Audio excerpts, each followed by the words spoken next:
Hello friends. Hair fall series के part 1 में हमने बात किया था कि हेयर फॉल क्या होता है, नॉर्मल हेयर फॉल या एबनॉर्मल हेयर फॉल क्या होता है, क्या कॉजेज़ होते हैं हेयर फॉल के बारे में, उनके रिस्क फैक्टर्स के बारे में बात की थी। कुछ टर्म्स के बारे में बात की थी, hair fall, hair loss, hair shedding, hair thinning, hair damage के बारे में, हेयर ग्रोथ साइकिल के बारे में डिस्कस किया था। आज हम बात करेंगे पार्ट 2 में एलोपेशिया एरिएटा के बारे में।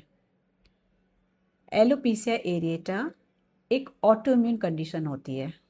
ऑटो इम्यून मीन्स हमारी जो इम्यूनिटी है, हमारी बॉडी की इम्यूनिटी है, वो कई बार एबनॉर्मल तरीके से हमारी ही सेल्स पे अटैक करने लगती है, हमारे सेल्स के अगेंस्ट ही एंटीबॉडीज़ बनाने लगती है, जिससे कई तरह की बीमारियां हो जाती हैं, कुछ डिसऑर्डर्स हो जाते हैं।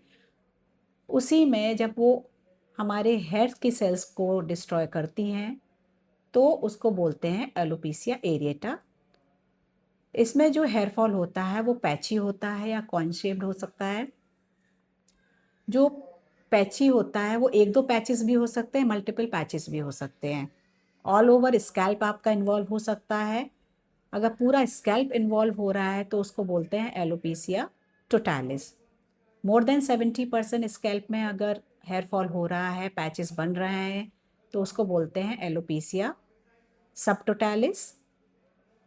अगर स्कैल्प के अलावा ये बॉडी के हेयर या फेशियल हेयर भी इन्वॉल्व हो जाते हैं, लाइक आई लैशेस हैं, आईब्रोज, तो इसको बोलते हैं एलोपेशिया यूनिवर्सैलिस। ये कंडीशन स्कैल्प के अलावा किसी कहीं भी हो सकती है, कोई भी हेयरी पार्ट पर हो सकती है। मेल्स में ये बियर्ड में बहुत ज़्यादा होती है, मुस्टैच में हो सकती है, आईब्रोज में, आई लैशेस में हो सकती है, चेस्ट और लेग के हेयर भी इन्वॉल्व हो सकते हैं। तो ये किसी भी हेयरी पार्ट में हो सकता है बॉडी के। बच्चों में ये बहुत कॉमन होती है, लेकिन ये एक रिवर्सिबल कंडीशन है, इसको हम ट्रीट कर सकते हैं, हेयर रीग्रोथ हो जाता है। जैसा कि हमने पहले भी बात की कि ये एलोपेशिया एरिएटा एक ऑटो इम्यून डिसऑर्डर होता है, तो ये दूसरे भी ऑटो इम्यून कंडीशन से एसोसिएटेड हो सकता है, like thyroid disorders, collagen vascular disorders, down syndrome है, स्ट्रेस एंजाइटी डिसऑर्डर्स होते हैं, तो उनकी वजह से भी हेयर फॉल हो जाता है, ऑटो इम्यूनिटी डेवलप हो जाती है और एलोपेशिया के पैचेस बनने लगते हैं। इसको डॉक्टर क्लिनिकली देखकर बता सकते हैं कि आपको ऑटो इम्यून प्रॉब्लम है, हेयर फॉल आपका एलोपेशिया एरिएटा है, या कुछ ब्लड टेस्ट भी डॉक्टर करते हैं सो दैट कि किसी और ऑटो इम्यून डिसऑर्डर से रिलेटेड है। स्किन बायोप्सी से भी पता चल जाता है। तो आइए अब हम बात करेंगे कि एलोपेशिया एरिएटा का ट्रीटमेंट क्या होता है। इसका ट्रीटमेंट बहुत ही सिंपल होता है और इसमें हेयर रीग्रोथ पॉसिबल होती है। अगर एक दो पैचेस हैं तो डॉक्टर आपको लगाने के लिए टॉपिकल क्रीम देते हैं। इंट्रालीजनल स्टेरॉइड्स के इंजेक्शंस भी लगा के हेयर रीग्रोथ को बढ़ाया जा सकता है।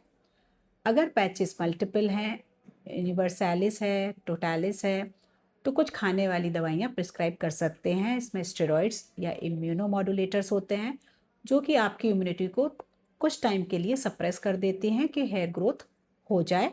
इसलिए अपनी मेडिसिन डॉक्टर से ही ले, बिकॉज एक दो पैचेस तो अपने आप ही ठीक हो जाते हैं। कुछ में हम ट्रीटमेंट के द्वारा 50 to 80% केसेस में 99% तक हेयर रीग्रोथ हो जाती है। और कुछ न्यूट्रिशनल डेफिशिएंसी भी अगर साथ में होती है या कोई एसोसिएटेड हार्मोनल डेफिशिएंसी या अदर ऑटोइम्यून डिसऑर्डर्स होते हैं तो उसका भी ट्रीटमेंट साथ में देते हैं। हेयर रीग्रोथ होती है तो शुरू में थोड़े से वाइट बाल निकलते हैं, बहुत पतले होते हैं, वेलस हेयर होते हैं, लेकिन जैसे जैसे टाइम होता है धीरे धीरे ये बाल थिक होते हैं, पिगमेंटेड हो जाते हैं और काले हो जाते हैं। ज़रूरी नहीं कि आपका अगर पैच से रीग्रोथ हो रही है तो कई बार वो दूसरी जगह पे पैचेस बनने लगते हैं। तो अपना ट्रीटमेंट डॉक्टर के सुपरविज़न में ही लें, उनके फॉलोअप में करें और प्रॉपर ट्रीटमेंट लें, क्योंकि ये पॉसिबल 100% तो नहीं है, बट 90 to 95% केसेस में ये पॉसिबल है कि हेयर रीग्रोथ हो जाती है। सो डॉक्टर से कंसल्ट करें। आपके 1-2 पैचेस आने पर ही तुरंत डॉक्टर को दिखाएं और ट्रीटमेंट लें।